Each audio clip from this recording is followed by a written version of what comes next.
Welcome, noble viewers, to Science and Spirituality on Supreme Master Television. Today's program features neurobiologist and researcher Dr. Jeffrey M. Schwartz of the University of California, Los Angeles School of Medicine, USA. Dr. Schwartz, who graduated with honors in philosophy from the University of Rochester, USA, has published nearly 100 academic articles in the fields of neuroscience and psychiatry, as well as several books, and is well-versed in Buddhist philosophy, specializing in the concept of mindfulness or conscious awareness. He studies the influence of mindfulness on brain function and is an expert in self-directed neuroplasticity, or the mind's ability to purposefully reorganize neural pathways in the brain. Dr. Schwartz is best known for his four-step method of treating obsessive-compulsive disorder, or OCD, a condition characterized by unwanted thoughts or obsessions and repetitive behaviors. For example, some OCD sufferers fear germs so much that they engage in constant, excessive hand-washing. Supreme Master Television recently interviewed Dr. Schwartz about his views on mind-brain interaction and other topics. Dr. Schwartz begins by speaking about his book. Dear Patrick, life is tough.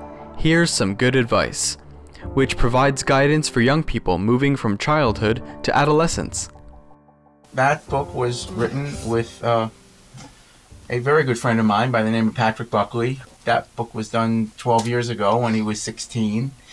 And it's letters that we exchanged that basically delve into the subject of, as adolescence sort of comes upon you, there are a lot of changes going on in your mind, your brain.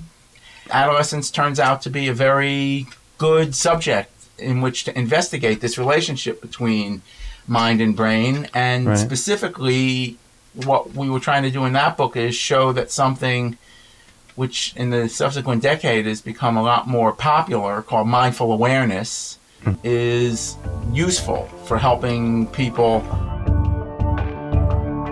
To answer Patrick's questions, Dr. Schwartz draws on his own experiences while undergoing the doubts and challenges of adolescence, on the ideas of great spiritual masters such as Jesus Christ, Moses, and the Buddha, and on his psychiatric background.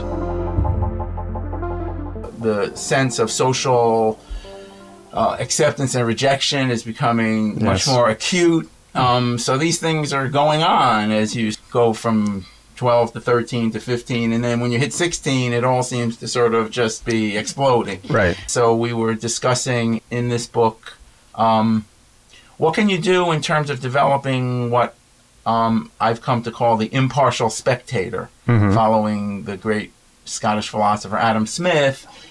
What can you do in terms of self-observation to help you deal with all these feelings that you're having that can become overwhelming? That term, impartial spectator, came from Adam Smith. He wrote a book that was published in 1759, and the title of that book is The Theory of Moral Sentiments. And this book has been very influential on me. So that term, impartial spectator, he used to mean that we can actually look from the outside into ourselves, taking the perspective of an impartial person. You can actually utilize a perspective of attention that is like standing outside yourself, like being another rational, fair-minded person who's viewing you and what you're doing and thinking and has access to your inner experience. Dr. Schwartz gives lectures to diverse audiences in the US, Europe, and Asia, and writes insightfully on the philosophy of mind, especially on the role of volition in human neurobiology. His book, The Mind and the Brain, Neuroplasticity and the Power of Mental Force, was co-written with Sharon Begley, a prominent senior science columnist and editor of the popular US magazine Newsweek. The focus of my whole work has been getting away from what has become the accepted paradigm, the belief that everything about your mind is completely determined by, and in fact reducible to what your brain does. What's become a slogan that is, the mind is what the brain does. The separation and integration of the words mind and brain are best understood by realizing that, yes, the brain is certainly responsible, and definitely in a scientific cultural context is very reasonably understood to be causing a lot of the content of your thinking in certain ways, and certainly how you're feeling about things, what we call in psychiatry the affect or the mood, states of happiness and sadness. These things can be markedly influenced by the neurochemistry of your brain, but, and it's a big but, it's also important to realize that the way you experience those feelings, the way you interface with those thoughts, the kinds of attention that you pay to it, being either mindfully aware or having sort of a rational third-person perspective on it, or being just gripped by it, interfaces with what your brain is doing, and how you focus your attention can change what your brain is doing. Right. When Science and Spirituality returns, we'll learn more about Dr. Schwartz's important work of empowering people to take charge of their lives. Please stay tuned to Supreme Master Television.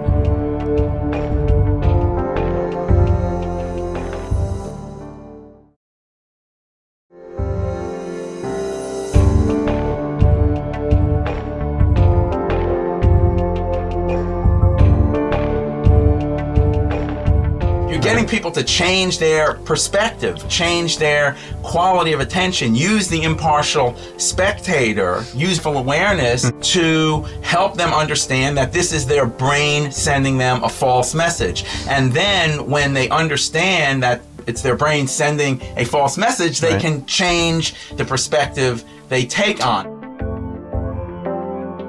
Welcome back to Science and Spirituality, featuring respected U.S. neurobiologist Dr. Jeffrey M. Schwartz.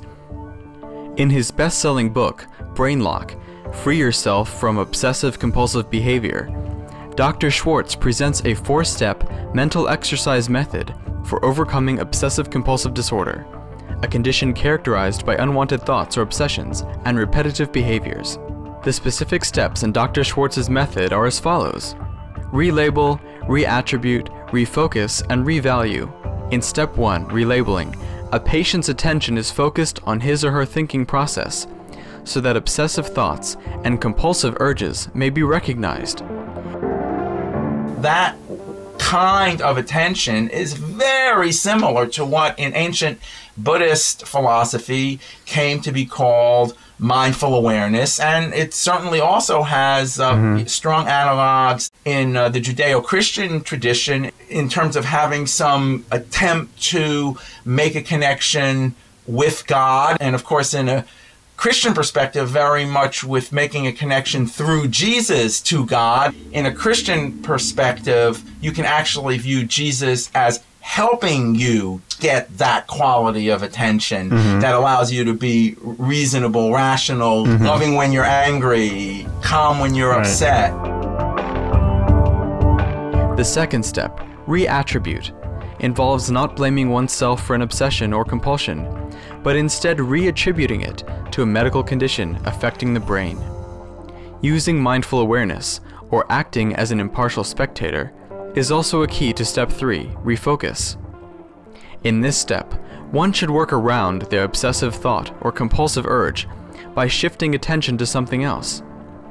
Any activity with a constructive purpose is a suitable substitute, with hobbies being an excellent choice. For example, one can jog, paint, or play a game with friends.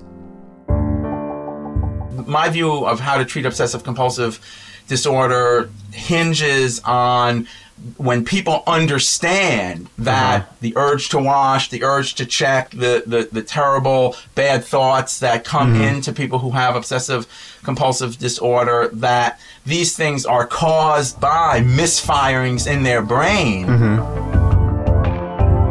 The 15-minute rule is a useful technique in refocusing.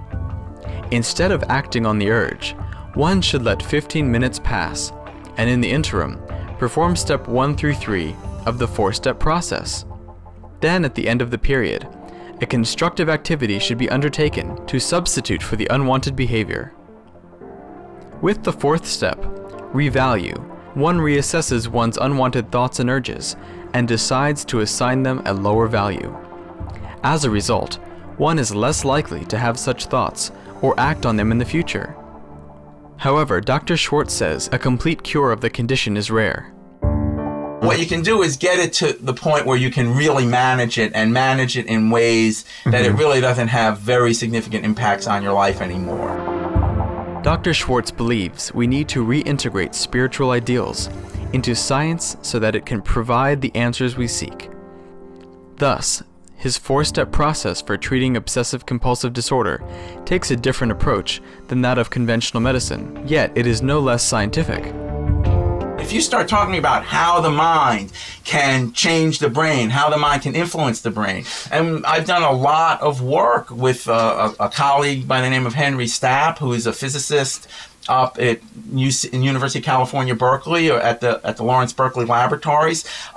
We have a very, very orthodox scientific theory based in quantum mechanics that really makes the case in a very scientifically rigorous way that attention through a quantum mechanical process can influence what the brain does. This is all very rigorously done. It's been published in top journals. My book, The Mind and the Brain, is an overview of it for scientifically interested lay readers.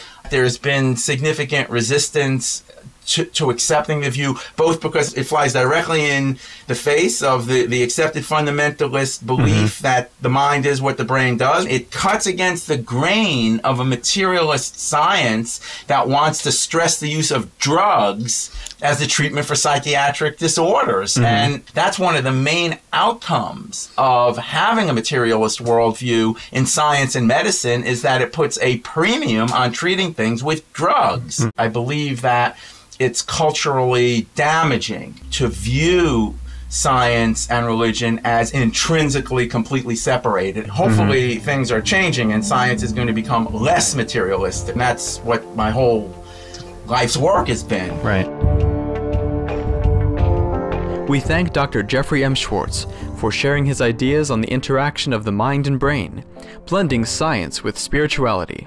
Please join us next Monday for part 2 of our program, when Dr. Schwartz will further discuss how people can use mind power to reach their goals. For more details on Dr. Jeffrey M. Schwartz, please visit www.hope4ocd.com/schwartz.php. Books by Dr. Schwartz are available at www.amazon.com. Gracious viewers, thank you for your company today on Science and Spirituality. Coming up next is Words of Wisdom, after noteworthy news, here on Supreme Master Television. May your life be blessed with God's love, comfort, and light.